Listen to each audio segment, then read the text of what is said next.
5 after 2. Where's our, Everybody good? we have a quorum? We're going to call this meeting to order. I would like to ask the city clerk if we are in compliance with the open meeting law. Yes, sir. Okay. The next item is the public comment, and I don't. Question take roll. Sure. Well, it doesn't call for that, but I guess we could. Okay, Chair Quinn, Present. Member Hodgson, excused. Member Knight, Here? Member Potter, Here. Member Appleyard, excused. And we do have a quorum of 3. Wow. Good. Okay, we're back to got the compliance with the open meeting. Next is going to be public comment, and I don't see any citizens in the room. It's been called out for the record. Nobody's in attendance. We'll go to item number 4 for possible action to approve the final minutes by reference of the regular meeting of October 9th, 2014. Has everybody had a chance to read those minutes? I was able to read them, and this might present a little problem here because I won't be able to vote on those minutes because I was not in attendance. It's fine. That's okay, as long as you have a forum to keep the meeting going, it's not required that you have a second number to. So I'd like That's a majority. to, somebody make a motion for approval. I have a motion on the floor for approval, a second on that. Second? Second, all those in favor say aye. Aye. That motion is approved. Next item is item number 5, report for possible action regarding an update of the enterprise fund budget for fiscal year 2015. Mr. Knight. That's this year's budget, and we just wanted to give you a quick update on how we're performing this year. I need glasses. Our year-to-date totals, net income and loss. Our net income is $1,458,764. Total revenues have been $9,591,000, where we anticipated in the budget $8,842,000. Mr. Knight, can I just ask a question? We're on this one, The big yes, sheet, okay. the big sheet, the fold-out sheet. And our expenses have totaled $8,132,000, so that's where you get the resulting $1,458,000.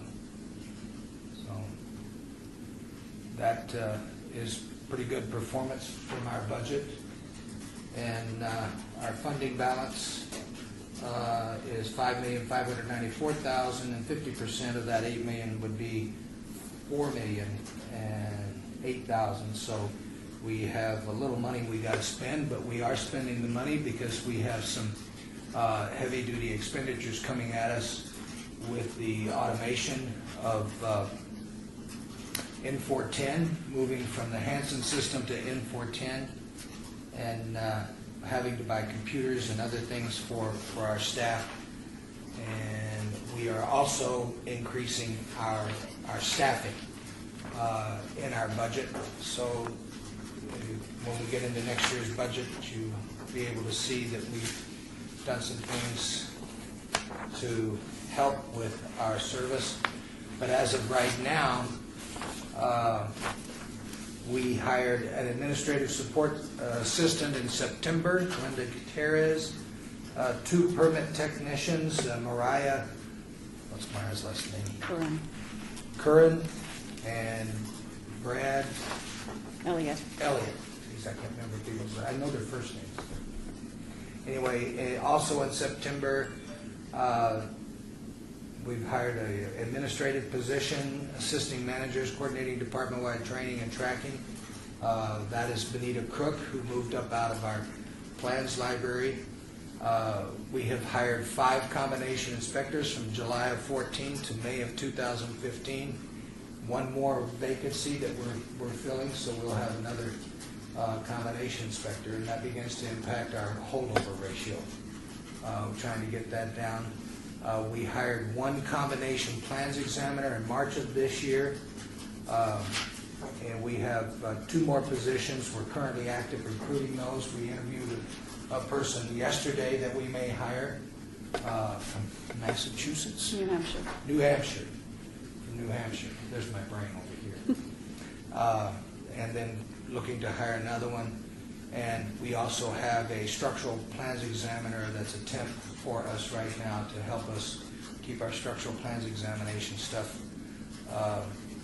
up to speed, that we've had on board since January of 2015. So those expenditures continue to roll into our budget, and we're doing fairly well on our budget and addressing our performance evaluations with those. So if you have any questions about the budget, I'm happy to answer them for you. Is reflected in this budget, I noticed during the reading there was $1,500,000 plus of an accounting mistake that was made. And has that been rolled over into the 15 budget? Yes. That is money that was That was last year's, actually. in last year's budget that we found where I think we gave a report to you at the last Enterprise Fund Committee meeting where building permit fees for single-family homes were being put into the residential construction tax account instead of into the Enterprise Fund account. They over 2 or 3 years, and they found those fees and put them back into the enterprise, so we got a one-time big expenditure on Revenue. that. Or revenue, one-time big revenue on that. Any questions on this agenda item? I see that we've done some capital improvements on the building. Does that come out of this fund, or does that come? It's a prorated share based upon the square footage that we occupy in the building, and whatever the capital improvements are, they charge the enterprise fund a prorated share of that. From the general revenue account? Yeah. Is that Well, it based comes out of the enterprise fund. So if we say we have 20% of the space in the building, and they spend $100,000, 20,000 of that's going to be our responsibility. The other 80% is going to be general fund And responsibility. where would I find that line item? I don't think that we've had it in it. We didn't have it? No, only the office moves. Oh, office moves, yes, and we had the remodels, so. Yeah, so under internal charges and fleet addition, we have the new vehicles, and then down below, under small tools and equipment, office furnishings, we had to move some of our staff to the second floor, so we had those expenses. I don't know if we've done any major capital. We did some last year on second floor, and then there was some this year for the movement of code enforcement, because they have an access to our building code stuff. They do the enforcement when we catch people doing work without permits, and we transferred them to the planning department, and in order to facilitate that transfer, we paid for some changes to the office, to moving the cubicles from second floor to third floor. Okay, well, I mean, that's minor. Yeah. But the overall improvements to that building then goes to the general revenue, Yeah. and then we get charged a percentage Prorated share. plus our normal exorbitant fees to the general revenue. Yes, yes. You talk about government and administration Yeah. fees? Yes. Those go to pay Brian's salary. And we have the facility charges. I just think they're excessive. We also get the facility charges, just for being in the space and the ongoing maintenance. It's like rent. Okay, so we get rent on top of that. Yeah. We get charged for the use of it. Now, the city owns that building, you're not leasing it when you're. No, we own it. The only thing, The it's city not owns it. being clear, it's always clear. Now, the facility charges, that's the 161, Yep, so that's kind of your rent, yes. Yeah. and then where do we pick up that line item that is the general? General government cost and allocation. Is that's down here in the 698? Yes. Okay. So that's Brian and finance and IT and HR. And the city manager and the mayor and But there's no capital, there's just rent on this building, or I should No. say rent. Her, So we have really no capital cost in this. not in this one, except for the minor stuff. One of the things, and I don't know what the line item is, that's an expenditure that you'll also see is expenditure for outsourcing our plan review. Because of the vacancies that we've had in plan review, and because of the number of plans checkers, even if we were full staff, we would only have 6 plans examiners. And the volume that's come at us is going to exceed what 6 plans examiners can do, especially with the high demand that we've had for express plan checks. An express plan check can take anywhere from a half a day to a full day, and the people that do the express plan checks are the same people who are doing our general plan review. In lieu of hiring additional staff, we have opted to get 2 outside consulting firms to help us with that plan check. And so we put in $100,000 initially as an expense, and then we've added some as a subsidy to our budget later on. We got approval to spend even more than $100,000 for the rest of the year. So Is that other professional Yes. services that we Yes. can? Who are the 2 entities that you, Bureau Veritas and InterWest. are they both local? They're regional firms. Their corporate headquarters are in California, but as part of the contract, we insisted they have a local office here, and they both have local offices here. Okay, so your plans go, the plans go From us to the local office, and then if they have to go to California, Then that's their dollar. they go, yeah. What's the percentage of plans that go for the outside review? It's growing more and more because we've shifted over to our general plan review functions, going to the outside consultants. When we started the process, we were at 45 days turnaround for the first plan review, and we are now at 5 days for the consultants. Those are working days, and 7 days for the in-house. And we have focused our in-house staff in providing the express plan review and the over-the-counter plan review. That's the premier services. So our in-house staff will provide the premier services, and our consultants will provide the standard service. And I bet one of those 2 firms that you mentioned, they're changing their business model, and they're not going to be doing the... No, that was, who was it? We're no longer employing them. Charles Abbott. Okay, the 2 firms you mentioned now. We've hired them since Charles Abbott left us. Yeah. What are the requirements for over-the-counter plan check? Are there any? Yeah, it's for very small projects. Quite a while ago, I would get a lot of complaints from people that would say, look, I've been waiting for 2-3 weeks for my plan check, and all I got is a demising wall and a door. So we came up with a process that if you have 3 sheets or less on your plan, 3 disciplines or less, we'll do it over the counter. In other words, you can walk in and get your first review right there. It doesn't cost you any more money. The only thing it costs you is you have to wait in line for the guy ahead of you that's got a plan to get his plan review. And we will do an over-the-counter plan review for you. And if we can, we'll approve your plan and give you the permit right there. 3 sheets and 3 disciplines. 3 disciplines. And no structural. Is We will not- architectural a discipline? Yes. So if you got architectural, MP&E, you can't get it. Mechanical, plumbing, electrical, that's 3, Yeah. architectural is 4, So so. it'll be art, yeah, Okay. that's 4. Usually it's demising wall would just be architectural or an electrician. Yeah. Maybe a fire. If you don't have any plumbing in it and you just got the demising wall and some electrical outlets, you can do it over the counter.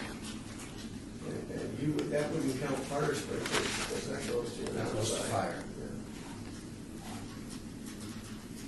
So that's a good point. How does it work then if you throw, because obviously when you put in a demising wall, you are impacting the spread of that sprinkler head, okay? So They now, run- how do you direct him to the different department, because They you run now it up have to fire. Our permit tech, our plans examiner that's doing it runs it up to fire himself and has them look at it and comes back down. I told But you, that's not one of the it's not three. one of the three. Okay. But it's included in that scope. That's the premium in the premium service. Architectural, electrical, He'd be platinum now. maybe HVAC, if you had to use it up anyway.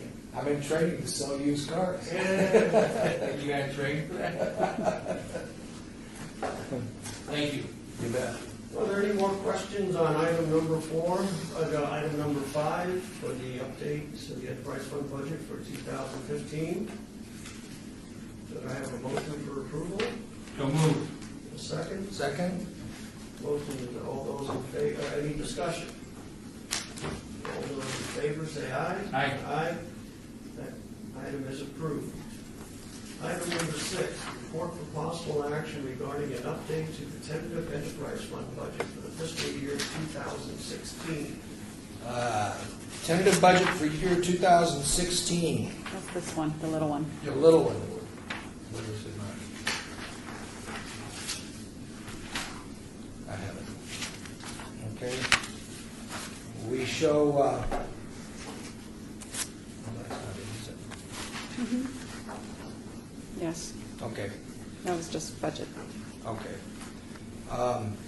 We're looking at a budget, fiscal year 2016, a tentative budget of $10 million in total revenues. That's up about 1.2 million because things have been growing for us. We have asked for and received approval in our budget of 2 clerical positions to help with our back office stuff in getting plans collated and getting plans filed and getting them scanned and having the records available for the future. And one cashier. And one of them is a cashier as well. Permit tech, we've asked for another permit tech position because our wait times, we're having difficulty meeting our wait times, and we need another permit tech. As a matter of fact, we've asked for 2 permit tech type positions. One is a regular permit tech, the other is a senior permit tech. Rod Clark, who is our supervisor over plans exam and permit technicians, gets pulled between plans exam and permit techs, and we feel that we need a senior position to help him who can watch the workloads and watch the staffing on our front counter and make sure that when things get overloaded, we make the proper adjustments to address the demand. I get complaints from time to time that I've waited 2 hours, 3 hours, and we don't want that. Our standard is 20-minute wait time to see a permit tech, and we're doing everything we can to meet that performance standard by adding the permit tech and then adding the senior permit tech to keep that on track. The other purpose of the senior permit tech is to create a higher level of consistency between each of the permit techs, developing a checklist for our permit techs. We've tried it 3 times. We haven't been successful yet because we get overloaded with staff. A checklist to make sure that if you go to permit tech A, you get story A, and when you go to permit tech B, you still get story A. It's very consistent between the 2. And right now, that's not necessarily the case. And I'm very concerned about that because some people kind of shop their permit tech, and I don't think that's equitable for our customers, especially the ones that don't know that you can do that. So we're going to eliminate them being able to do that. Then also in the budget, we have put in 2 plans examiner trainees. These are for combination plans examiners. We have had a very difficult time finding qualified combination plans examiners. So we asked for 2 hourly positions to bring in someone, say, getting right out of school or just wanting to come out of the industry and get into being a plans examiner or being a member of a building department. And we will train them and pay them an hourly rate. and grow our own combination plans examiners. And then also into the budget, the city manager asked that we fund one fire protection engineer, which is a plan review person for fire, so that we can keep our permit issuance times, keep them at a minimum. Okay. Continued use of external consultants for plan review. We asked for $800,000 of funding for that because we are going to a full-blown general plan review referral system to our consultants. So that's almost four times what you got for this year. It is, and And you're not cutting back on the in-house. I mean, do you anticipate picking up 4 times the volume? we've already done it. But the problem was the $100,000 that we had, we blew through it before the middle of the second quarter. We had to go and ask for more money. We were approved another $400,000 to the end of the year. I don't know that we're going to get all that done. We're going to actually spend all that, but we're getting a lot of plan reviews. How many plan reviews a month are we averaging? That was in the information that you gave me. Let's see, we've had so far this year 7,252 that actually went up for review, not counting the counter reviews and the ones done downstairs. Those are the ones that have been referred out? No, these are the Oh, that's total. Total.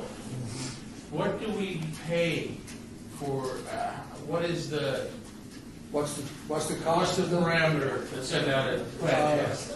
70% of our permit fee. And how are they able to find staff to do this? So So you're making, so if you charge me as a client $1, you're paying 70 cents for those guys to do that. So you're Yeah. picking up 30 I'm for picking up in-house 30% support. for my in-house administration. Plus, it's costing me 70% of my fee to get the plan review, and it's being done with a guarantee of a 7 working day turnaround, which is about a week and a half From outhouse. from out of house. It's contractual. So it's cheaper for me to outsource than it is for me to pay $100,000 for an employee in-house. Then I guess I have a question. Obviously, if I remember correctly, counsel, there is some sort of statutory limit on damages on lawsuit, like 50,000 or something? It's $100,000 on a tort claim lawsuit. Okay. Per claim, yes. So where does the responsibility, when you send that out to them, what kind of errors and omissions insurance do they have? Because you see what I'm saying? I mean, it's a Yeah, that now. would be under a different fee schedule because only tort claims Okay. are actually under that cap. Anything else, there's no cap. There's no cap. So we approve as a city. They have We to approve a have- building, it falls down, the owner Yeah. sues us, we don't have a cap. No, we don't, if we send it to a third party, we don't have an indemnity agreement with them, that they would indemnify the city. Right, but the question becomes that was my question, that's where it started. What kind of limit They have do their own- they have? Our purchasing department made sure they had their own insurance, that they have their own errors and omissions insurance. And they are contracting to us as if they are working for the city of Las Vegas because they're contracted to us.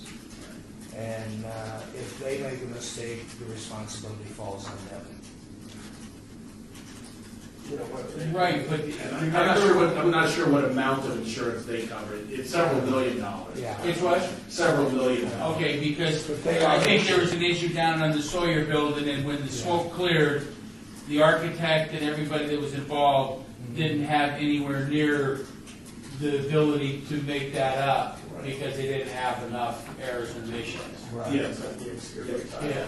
Purchasing requires. I know, that's why I brought it up, you know well Oh, about I know all about it. Yeah, purchasing requires a certain level of insurance. It's 25,000. Okay, so the other thing I see here, and that just seems high, but obviously you've done your homework, so I will accept that. but I'm looking at salaries and wages, and then I'm looking at benefit allocation, and it's almost like 4.3 to 3.2, so it's like 3/4 if I pay. It just seems like if you pay them $100,000, you owe $75,000 in benefits. Unless I'm wrong, I mean, that just seems like an extraordinarily Our high benefits. benefit package. Yeah, our benefits did go up, I think, last year, actually. I mean, as a businessman in the private industry, if I paid an employer $100 and I allocated 75% of that to benefits, I'd never get a job. Yeah, Alberta usually runs 25, 24, 26, yeah, depending on what else this factor. Are you part of the PERS? Yes. Yes. Yeah, I'm looking at that number myself. Yeah, It's off $1 million, 25%. Yeah. You get it They made the adjustment, not last year, but the year before, where the benefits were all in a pool, and the monies for the vacation benefits, the sick leave benefits are very good in the city of Las Vegas. You have good health insurance. Benefit packages for government are typically very good. That's always traditionally been the attraction of working for a public entity, is because they provide a good benefit And you got package. less pay. Now you get And you got good less pay. benefits and more pay. And pay, because of the negotiations with the union. And those are factors that are beyond my control. No, I understand, but That's a part of contractual my job thing. is to bring these Yeah, issues up, and I want the absolutely. record to reflect. They just, I mean, that's why we have to keep raising. And the role of the Enterprise Fund Committee is to make recommendations to council, so if you want it as a recommendation. I don't know that there's anything to recommend. I just see it as being one of the things that we can't control No. because it's all part of the negotiated package, but it's a killer from the standpoint of trying to maintain a reasonable service at a reasonable cost to the public. Now you know why it's possible for me to pay 70% of the fee to an outside consultant to do plan reviews. So that's what I'm thinking. You could move more towards that, and we'd keep a limited staff on. I have a limited staff, and you're absolutely correct, but the difference between in-house staff and out-of-house staff, the out-of-house staff don't answer the phone. The out-of-house staff don't go to meetings. The out-of-house staff don't have people coming in and sitting down and meeting with them. I've directed Mr. Clark, those issues are handled by us in-house. And I do not want the outside consultants, unless it's a technical question. You know, well, you didn't meet this section of the code, what did you mean by that? They can explain that. But in terms of explaining department policy, complaints about the process, complaints about that stuff, those come to us. And all I want the consulting firms doing is looking at plans and reviewing plans. Any complaints, any questions, any policy issues, any process issues come to us, and they come to my in-house staff and myself, so that the consultants don't have those interruptions. They can give me the turnaround time, and they can give me the less cost. If we started adding in all their meetings and stuff, and started having them do the stuff, answering the phone like our regular plans examiners do, answering questions, well, what do I do about this? It would no longer be productive for us to have outside consultants. It's like coming in on Saturday for Right. us to sit down and do something, no interruptions, no phone. I can get a whole bunch done in 4 hours on Saturday morning, and I can get it done in 2 days, Monday through Friday. But yet, because of the premium services that we offer, and because of the interaction that you as our customer want to have a face you can deal with in a plans exam round and inspection round, I will always have in-house plans examiner. There will be a minimum staff, and 6 is pretty minimal, given the number of plans that we review. So we're going to keep it at 6. We are moving to the combination plans examiner. I have 2 plans examiners remaining, well, actually 3, given our structural. that are single discipline plans examiners. They have a job description and a job, and that's what they are. And as those positions come vacant, they will be replaced with combination plans examiners, so we're doing it by attrition. I can no longer afford to pay one person to do one thing. And that's why we've moved to combination, and having combination will keep our in-house staff numbers at a minimum. Yeah, combo definitely seems to be. Would you define what's included in combo? Structural, plumbing, mechanical, and electrical. Not Architectural. Architectural. Okay. Not so- structural, not structural. I was gonna say not structural. Architectural, plumbing, and mechanical, that AMPI that Ron. Okay, so AP. structural will always be a standalone, and I would Structural think, will always be a standalone. The reason structural is a standalone is because structural requires a licensed engineer. the other ones don't. The others just require certifications from ICC or recognized agents. And you only have one structural on staff, so does the majority of structural goes out to independent firms? We're trying not to send as much structural out to them. The structural is where we run into most of our problems. So I have one structural plans examiner on staff. I have another structural plans examiner that's working part-time as a substitute right now. So that structural plans examiner, does he just rely on mostly the stamp that's on the plans and the name of that firm for the validity of the plans, or does he actually go in? He goes in. Actually run some calcs on He it? goes in and reviews the calcs and everything else. He makes sure the calcs Is pass. that the same one you've had forever? Yes. They're not. And the other thing is we have changed our special inspection program, and we're no longer doing, we won't be doing the SI6 and all that stuff, and how difficult it is to get your special inspection agreements approved. We're going through Clark County system, which is an automated system, and we anticipate that will take at least 25% of the workload off of the NAD for not having to do the special inspection. We do that, we will watch the 25%, we will watch his production, but if his production does not improve because of volume, I'm prepared to request another structural plans examiner. I reserved a workstation and everything else. I just have to be able to prove it with the numbers. They aren't there yet, but if they show up, we will ask for another structural plans examiner. And I don't want to get too far off, but could you explain your special inspections process as it applies as you do in Clark County? No. It's going to be web-based, just like Clark County's is. Your Okay. agreement you'll be able to fill out online, and When you say special inspection, it's third-party QA. third-party. Third-party QA. And right now, what you had to do is we had 2 or 3 forms that you had to fill out. You had to submit the contract, you had to fill out the Okay. forms.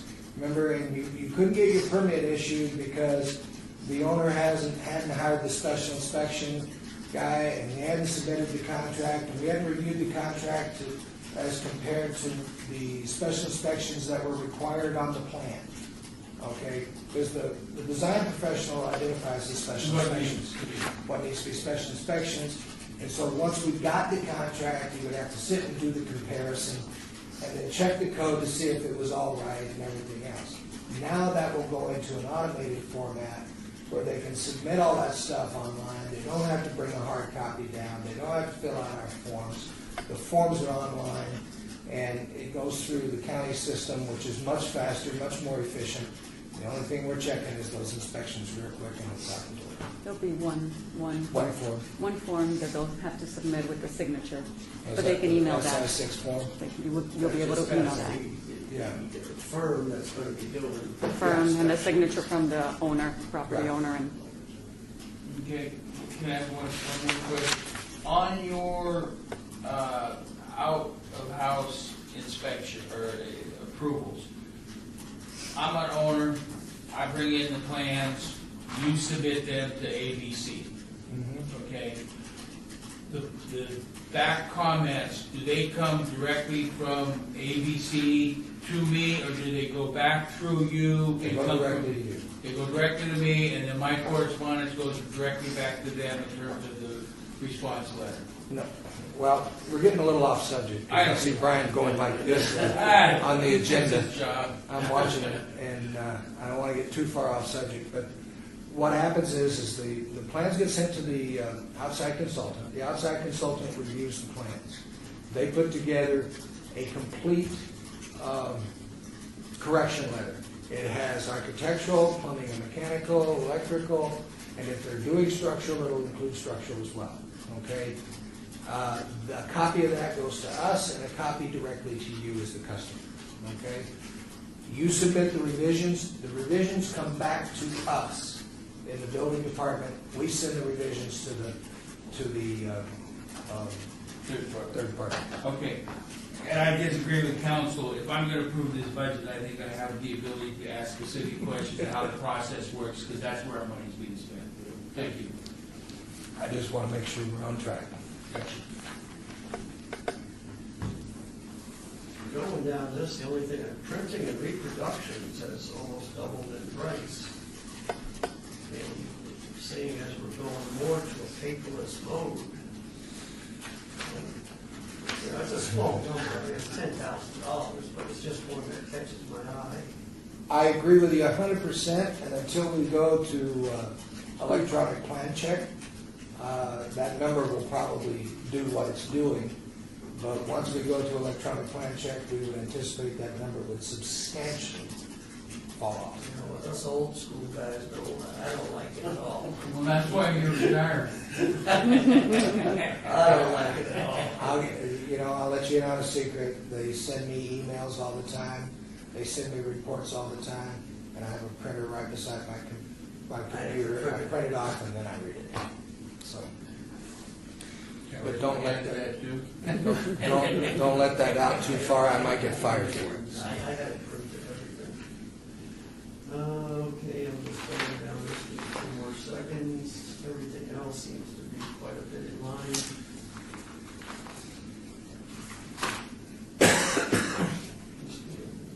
I see general cost allocation rises as a result of the increase in revenue. On salaries, actually.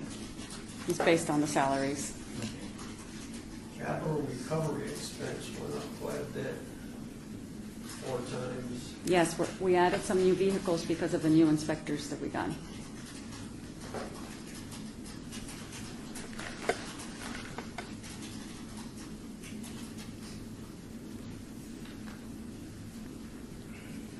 Okay, if there's no more further questions,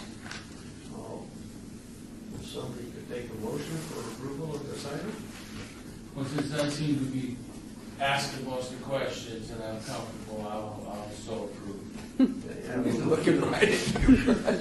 I have a motion on the floor, can I have a second? Second. Second, any discussion? No discussion. All those in favor, say aye. Aye. All those opposed? It's none.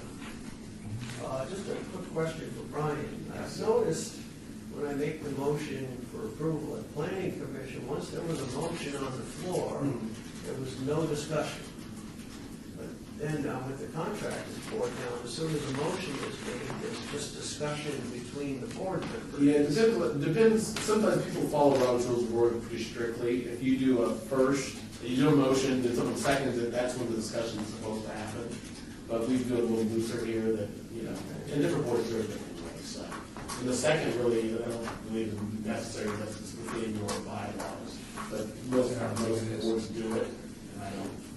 All right, I just needed to get a little clarification there. Thank you. It's okay, you're okay. So that was item number 6. Item number 7, report for possible action regarding the enterprise fund staffing updates. I've pretty much given you that. I think we just touched on that, yeah, so we'll go ahead and take a motion on that. Is that a motion? If you need a motion, I'll make a motion that the information that he has supplied throughout the discussion is the appropriate. So move. And the second? Second. Seeing that, any discussion? None? All those in favor? Say aye. Aye. Opposed? None, the motion passes. Item number 8, 8, discussion for possible action regarding the performance updates on plan review and inspections. Just wanted to give you a brief synopsis of where we're at cumulative for the year on building permits issued. So far this year, we've issued 4,450. Total revenue has been the $9,504,000. That's just cumulative without the expenses taken out. Total number of inspections that we've done is 73,727. That's a lot of inspections. And how many inspections is that for 77,000? I think we have 15, 16, 17 right now. I noticed No, that kind we of don't. averaging How about many we 20. have? We have 20 right now. We're going to have 21 next week, and then we have one vacancy. We'll have 22 total. I noticed they're doing about an average of 28 a day. Yes. And it was going down to 4 an hour. And I was saying, Jesus, how can they go from point A to point B? They 15 hustle. minutes and get their inspection. So. Our holdovers run an average of about 20, what was it? Where did we go? Holdovers, cumulative average of 22 a day. That's the reason we're hiring those inspectors. That will take us down where we should not have holdovers. If we do, it would be rare instances. We have had days that we've had 500 inspections called for, and that's a pretty tough road to hoe. Average number of inspections per inspector is 25. Our plan review times, cumulative have been 6.3 days average plan review times, but you'll see in the month of April it's down to 4.6. So we're doing very, very good on the plan review turnaround times using the outside consultants. Our performance measures that we've had, percent of inspections completed within the next business day, we are at 94%. Our goal is 97%, so we're not quite there. But we are getting better, and with the addition of the inspectors, we should be able to meet our 97% performance goal.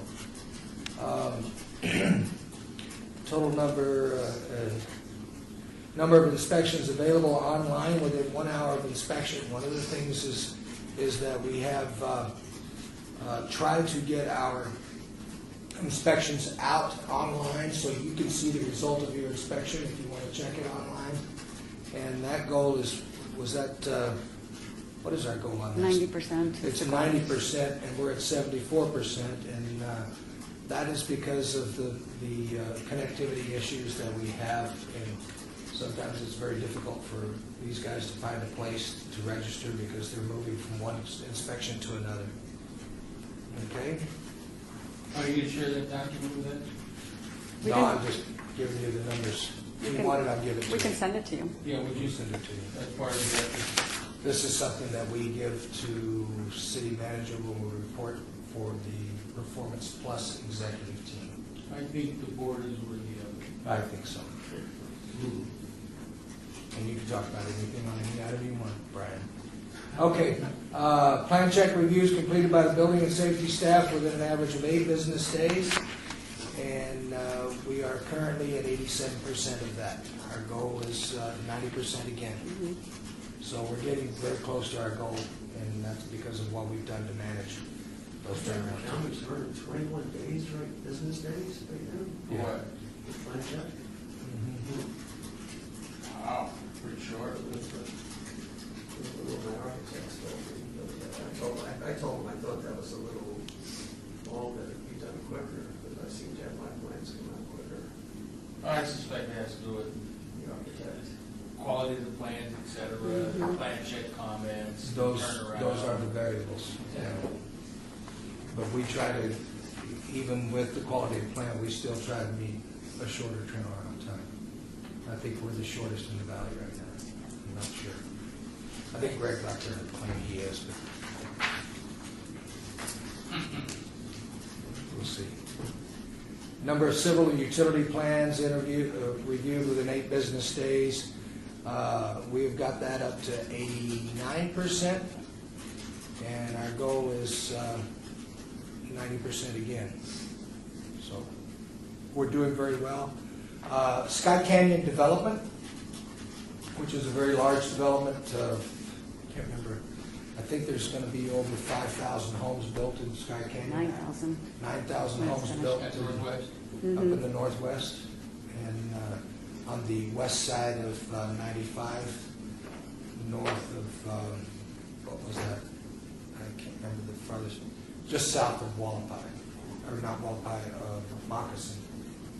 So that has had an impact on us with our tract permit reviews, because if we try to review our tract permits within 3 days, if you got the model approved and you want to get a building permit on a lot, and you're putting a model on a lot, you can send it in on an 8.5 by 11 by email, and in 3 days we turn it around and give you a permit. We're checking setbacks and those kinds of things, and it's pretty easy for us to get that done in 3 days. But when Sky Canyon came on board and we had another issue with Cliff Edge, that we weren't ready to issue permits, but they had already sent in the plot plans, we went ahead and counted it. The Sky Canyon is a master plan community. It was adopted by council at the last council meeting? Yes. Last council meeting.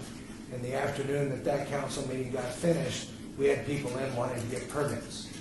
Well, there's a tremendous amount of stuff in there that becomes the responsibility of the building department to track, to make sure is in the plans, and to get done. There are letters from the design review committee, any number of things. There's stuff related to the energy code, stuff related to, collecting fees for a new metro substation, all those things, and we were not prepared because we had not been informed of what was in that plan by planning to issue permits, so we had to delay that, and that affected our 3-day turnaround time numbers. So, and then wait time to see a technician will be 20 minutes. We are currently at 68% for the month of April. For quarter 3, 47%. That's down from 52 and 62%. So we need the extra permit text. That's what we're trying to do. Percent of plans reviewed for pricing and completed by technicians with an average of 2 business days. We are at 88% for that, and our goal is 90%. So we're getting very close to that. So that's our performance measures. Wait time to see a cashier. We're meeting our goals. I'm glad to report that. Take the money. Take the money. 95%. 95% of the time, if you want to pay us money, we'll see you in less than 20 minutes. Sometimes reality is funny. And that's our report. I'll just speak to that. Okay, one question, is there any provision in the 2016 or 2015 budget to look at being open on Friday? No. You guys just gonna ride that government deal 4 days a week, huh, forever? No, we don't do it on inspections. No, I know that. And if you look at our holdover ratio on inspections on Mondays and Fridays, it's abysmal. That's what's driving our holdover rate up. Tuesday, Wednesday, Thursday, we're just recovering from what happens to us on Monday and Friday for being a split staff. Now you take that into the office staff, and you try to split an office staff, split 6 plans examiners into 3, and try to get a express plan review. You won't get express plan reviews on Mondays, and you won't get them on Fridays because half of my staff is on. Now you've lost 2 days instead of 1 day that you can get an express plan review. Okay, because I have to split staff because it's a 4-day work week. The 4-day work week's not going to move to 5 days for everybody. It's going to be a split schedule. Is that by By contract, it's 4 10-hour days. by contract. Now, I think the city manager has the ability to go to five 8-hour days, but that has not been discussed, and I can't speak for her whether she wants to do that or not. But for me, I'm operating within the contract. Then I have, on Mondays, I have half my clerical staff, I have half of my permit techs, and you think your wait times are bad now, try to do it on a Monday and a Friday with half staff. That's the difficulty I have with being open on Fridays, because I have a contractual 4-day work week. Just wanted to get it in the record. That's fine. All right. Can I Trust me, have- I've looked at it. I've looked at it several times, because I know that The public doesn't understand those issues. They No. just know that they can't go conduct business on on a a Friday. Friday, At the city, they can do it at the county. but they can't do it in Henderson or North Las Vegas I anymore. understand that, the county's the bigger animal. But they're not as good as we are. Anyway, I'm not arguing with you. All right, can I have a motion for approval on item number 8? So moved. And a second? Second. Seeing that, any discussion? None. All those in favor say aye. Aye. All those opposed? None. The motion passes. Item number 9, discussion for possible action regarding the Development Services Center coordinated updates. We have been working on automating. Yolanda knows more about it than I do. Do you want to give that report? You want to tell them where we're at? We are in the design phases for automating our systems. Our permitting system is going to go to a web-based system next year. We're hoping to roll it out around April of next year. And it's going to allow for a lot more flexibility for us to streamline a lot of our processes. So we're working on the design right now. We should start testing the system, I think, next month. We are also, with that, going to go to the electronic plans review. And that will hopefully help the customers because they'll be able to submit at any time from their offices. So even if we're closed on Fridays, they can submit the plans, and on Monday morning, we'll have to process those plans and work on them. So that's going to go with the system work together, and so is the online scheduling. So we'll change so that it all works together, but it will be a lot more customer-oriented than what we have currently. A question on this. I know you say the Hanson system. Is that Hanson Network? I drove by the other day and I saw a little storefront. It's a Hanson Network. No, And that's not them. no, Okay. no. They had a local tech in town. no. They were bought out by another company called Infor, and it's Infor that's designing our web-based system. It's the next version of the permitting system, but it's web-based, so it has a lot more flexibility. I saw somewhere that some of the building department people went down to Miami-Dade to Mhm. look at them, and they're using Hanson. No. They use their electronic plan review system. They built themselves about 10 years ago. We went down there to take a look at how they do it, because we were looking at Project Docs as the operating system for the electronic plan review. I had a pretty good idea of the functionality I wanted. Looking at Miami-Dade County convinced me that what we were after, what we needed for functionality, was exactly what we could get, because they'd done it themselves. Came back, and Project Docs said, no, we don't have that capability within our system. So we have moved away from Project Docs and moving to a different system.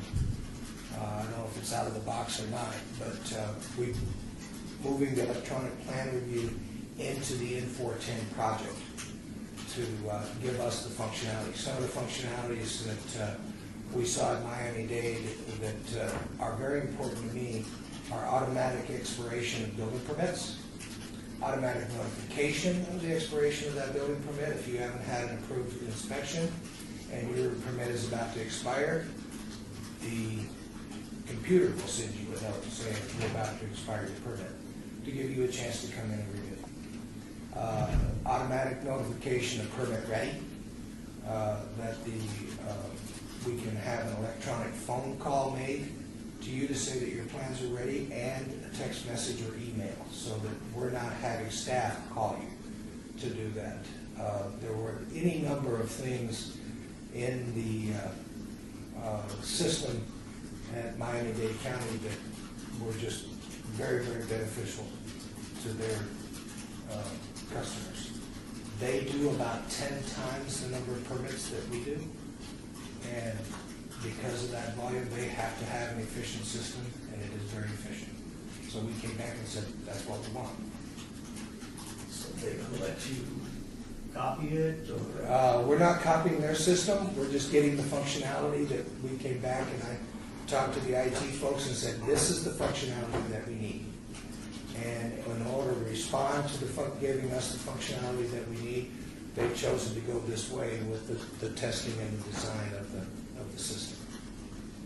So it was very fortuitous that we did it before we got too deep into it, and then we're disappointed in the functionality. And I think this time when we get, as we move in, we will not be disappointed in the functionality, and neither will our customers. I think it'll be a much more customer service friendly system for you. Well, good for you for going to Miami-Dade. I didn't even go to the beach. Yeah. But then you didn't run into Dexter down there. Me and my, All right, could I have a motion for approval of item number 9, the Development Services Center automation updates? As presented by Yolanda, so moved. Second. Any discussion? None. All those in favor say aye. Aye. All those opposed? None. That motion is approved. Item number 10, citizens participation. Seeing as nobody's in the office, in the room here with us, that will move forward, and we will go to adjournment. Any other discussion? No, I'll make a comment. I think that Mr. Knight and his staff continue to do a great job for the enterprise. you were best. Thank you. I will second that. Okay. Adjourned.